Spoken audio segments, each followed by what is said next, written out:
కొంచెం వెనక కట్టరండి.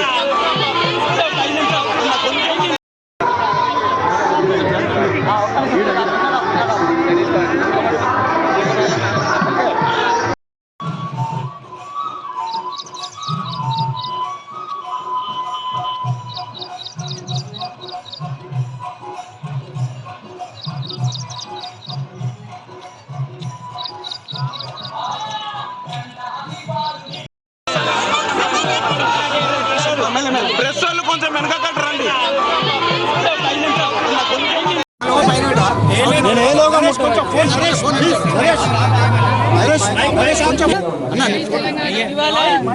జగిత్యాల పట్టణంలో మరి ఎన్నో రోజులుగా నవదుర్గా సేవా సమితి అని చాలా పెద్ద కార్యక్రమాలను ఏర్పాటు చేసుకొని అమ్మవారి వార్షికోత్సవం అని చెప్పి ఇక్కడికి రావడం జరిగింది. మరి 16వ తారీఖు నాడు వాళ్ళ అమ్మవారి దయ వల్ల జగిత్యాల ప్రజలు, తెలంగాణ ప్రజలందరూ కూడా బాగుండాలని మనస్ఫూర్తిగా కోరుకుంటున్నాం. టీఆర్ఎస్ హయాంలో ఎప్పుడైనా కూడా ఆధ్యాత్మికతకు ప్రాధాన్యతనిస్తూ అన్ని రకాల కార్యక్రమాలు చేసే ప్రయత్నం చేస్తున్నాం. అందులో భాగంగా మా టీఆర్ఎస్ పార్టీ ఎంపీ అయినటువంటి దామోదర్ రావు గారు 90 లక్షల రూపాయలు నవదుర్గా సేవా సమితికి విరాళంగా మన ఎంపీ ల్యాడ్స్ నుంచి ఇవ్వడం జరిగింది.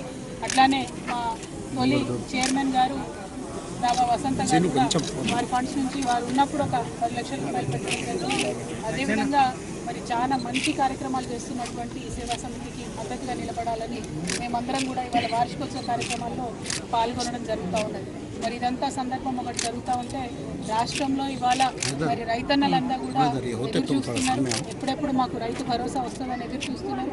ఈ కాంగ్రెస్ ప్రభుత్వం వచ్చినప్పటి నుంచి కేవలం ఒక్కసారి రైతు భరోసా ఇచ్చింది తప్పితే ఇంకా ఎప్పుడు కూడా ఇచ్చినటువంటి దాఖలాలు లేవు.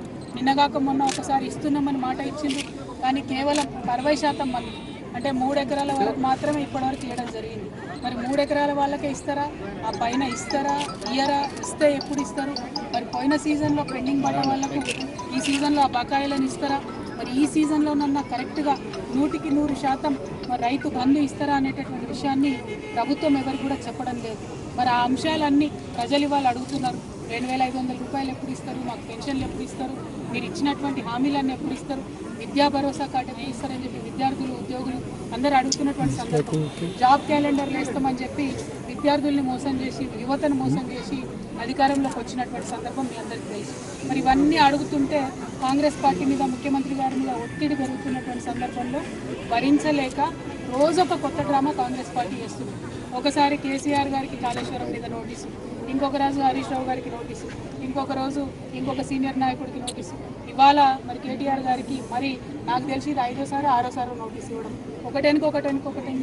ఒకటి నోటీసులు ఇచ్చిన ప్రతిసారి ప్రతి ఒక్కరు ఏదో ఒకటి మాట్లాడి మొత్తానికి ప్రజా సమస్యల నుంచి దృష్టి మరల్చాలే, వాళ్ళు పబ్బం కట్టుకోవాలని చూస్తున్నటువంటి సందర్భాన్ని మనం గమనిస్తున్నాం. నేను ఈ వైఖరిని తీవ్రంగా ఖండిస్తూ ఉన్నాను. మేము ఎప్పుడో చెప్పినాం, నోటీసులు ఇస్తే పోతాం, జవాబిస్తాం, మేమేం తప్పు చేసింది లేదని మా పార్టీ తరఫు నుండి మా నాయకులందరూ కూడా అన్ని సందర్భాల్లో కూడా చెప్పినటువంటి విషయం మీ అందరికీ తెలిసిందే. అయినప్పటికీ ఇవాళ తెలంగాణ భవన్కి తాళాలేసి మా కార్యకర్తలు ఎవరు బయటికి వెళ్లకుండా చేసినటువంటి సందర్భాన్ని మేము తీవ్రంగా ఖండిస్తున్నాం. మా కేటీఆర్ గారు మరి వాళ్ళ విచారణకు హాజరైన ముందే చెప్పినటువంటి విషయం హాజరవుతామని, అలా పెద్ద విశేషం ఏం లేదు, హాజరవుతాం, విచారణకు సహకరిస్తామని కూడా చెప్పినాం. ఇవాళ తను అక్కడ ఉండగా ఇవాళ భవన్లో మరి తాళం వేయడం అన్నది నిజంగా కూడా దుర్మార్గం. మేము ఎప్పుడైనా కూడా ప్రజల పక్షానే నిలబడ్డాం, ప్రజల కోసమే పనిచేసినాం. అది రాష్ట్ర సాధన కోసమైనా, రాష్ట్రం వచ్చినాక అభివృద్ధి కోసమైనా అనే విషయాన్ని మరొకసారి తెలంగాణ ప్రజలకు తెలియజేస్తూ ఈ ప్రభుత్వం ఈ యొక్క వైఖరిని మానుకోవాలి, డైవర్షన్ పాలిటిక్స్ మానుకోవాలని చెప్పి మేము డిమాండ్ చేస్తూ ఉన్నాం. జై తెలంగాణ. తాజాగా కేటీఆర్ గారికి ఇప్పుడు పాజిటివ్గా మాట్లాడుతున్నారనే ప్రచారం కూడా జరుగుతుంది. చూడు బ్రదర్, మీరు ఒక విషయం గమనించుకోవాలి.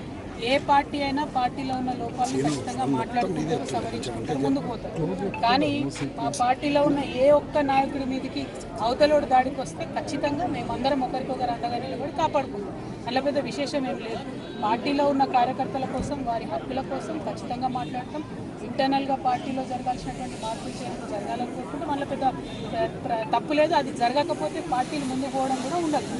కాబట్టి దీనికి ముందు పెట్టాల్సిన అవసరం లేదు. మా నాయకత్వం మీద విమర్శ చేసి పబ్బం గడుపుకొని రాజకీయంగా లబ్ధి పొందాలని కాంగ్రెస్ పార్టీ చూస్తే వారి ప్రయత్నాన్ని ఖచ్చితంగా వమ్ము చేస్తాం. ఎవరికైతే మా నాయకుల మీద కేసులు పెట్టుకున్నారో హరీష్ రావు గారు కావచ్చు, కేటీఆర్ గారు కావచ్చు, అందరికన్నా ముఖ్యంగా కేసీఆర్ గారు కావచ్చు, వారందరినీ కూడా కాపాడుకుంటూ పార్టీని ముందుకు తీసుకొని పోతాం. అంతర్గతంగా మాట్లాడుకునే అనేక అంశాలు ఉంటాయి, అవి కూడా ఖచ్చితంగా మాట్లాడుకుంటాం.